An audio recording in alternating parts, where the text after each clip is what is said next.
ظاہر کریں اور پھر قرآن و حدیث کی روشنی میں جو حکم ہے اس پر عمل کیا جائے۔ سبحان اللہ۔ میں عرض کروں گا کہ اس کتاب میں بھی دکھایا جا چکا ہے کہ انہوں نے کہا کہ بدعقیدوں سے رشتہ جوڑنا، تو یہ بدعقیدے کون ہیں اور بنیاد اسلام سے تصادم کا کیا مطلب ہے، ان سب کو واضح کیا جائے، اور وہابی کسے کہتے ہیں اس کو واضح کیا جائے۔ صرف لفظی بحث میں الجھانے کی ضرورت نہیں ہے، معنی پر گفتگو ہوتی ہے، لفظی بحث میں الجھایا نہ جائے۔ پوری کتاب جو ہے اسی پر مبنی ہے۔ انہوں نے جگہ جگہ بات کہی ہے کہ بنیاد اسلام سے تصادم ہے، بدعقیدوں سے رشتہ جوڑنا ہے، تو بدعقیدوں سے رشتہ جوڑنے کا مطلب کیا ہوتا ہے، اور بنیاد اسلام سے تصادم کا مطلب کیا ہوتا ہے، بنیاد اسلام سے وہابی متصادم ہیں یا نہیں ہیں، اس پر جو ہے گفتگو کی جائے۔ بتایا گیا اس میں بنیادی اسلام سے تصادم کو ثابت کرنے کی کوشش کی گئی اس میں، اور آیات اور روایات سے کھلا تصادم ہے یہ ثابت کیا گیا اس میں۔ ان چیزوں کا کیا مطلب ہوتا ہے، بدعقیدہ کس کو کہتے ہیں، اور بدعقیدوں سے رشتہ جوڑنے والے پہ کیا حکم ہوتا ہے، اور اگر کوئی رشتہ نہ جوڑتا ہو اور اس کے اوپر کوئی حکم لگاتا ہو تو اس کے اوپر کیا حکم شرع ہوگا، یہ مفتی صاحب قبلہ بتائیں۔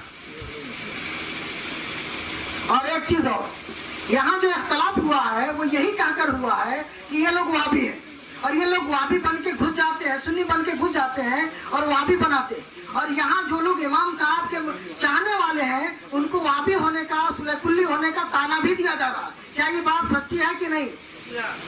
اور اسی لیے آج یہ نوبت آئی ہے کہ یہاں بحث کا، مناظرہ کا اسٹیج لگایا گیا ہے۔ تو یہ آیا ہے اور ہر آدمی جانتا ہے کہ کیا الزام امام صاحب پہ لگا ہے اور امام صاحب کے پیر صاحب پہ لگا ہے، لہذا اس کو یہ ثابت کریں یا یہ کہے کہ ہم نے جو الزام لگایا وہ غلط ہے اور میں توبہ کرتا ہوں اور اللہ اور رسول کے لیے آپ کو اپنے سامنے میں سننے کہتا ہوں اور اپنا بھائی جانتا ہوں، اور آپس میں جو تفرقہ کیا ہے اس سے بھی وہ توبہ کرے۔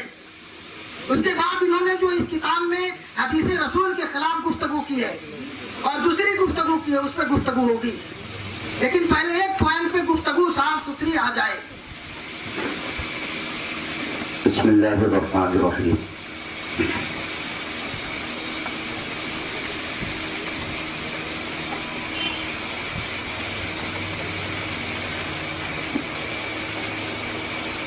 گفتگو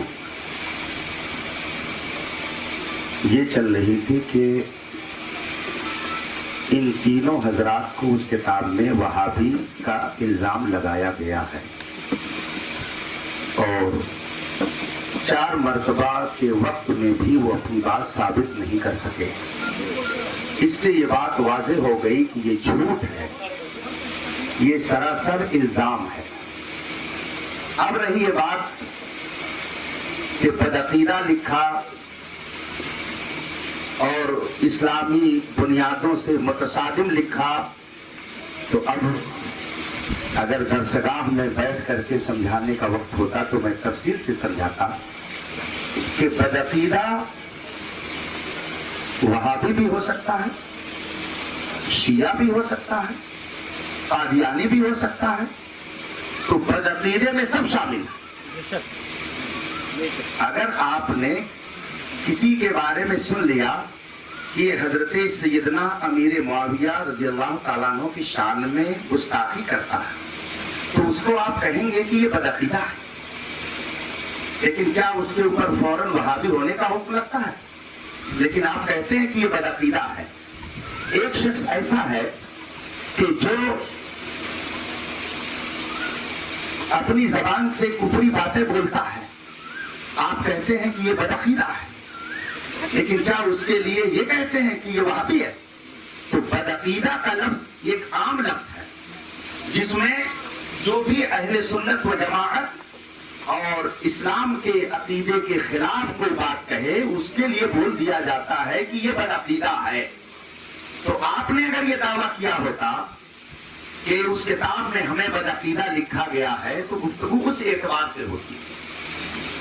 ہر وہابی بدعقیدہ ہوتا ہے لیکن ہر بدعقیدہ وہابی نہیں ہوتا، دونوں میں عام خاص مطلق کی نسبت ہے، یہ لفظی بحث نہیں ہے۔ وہابی ایک فرقہ ہے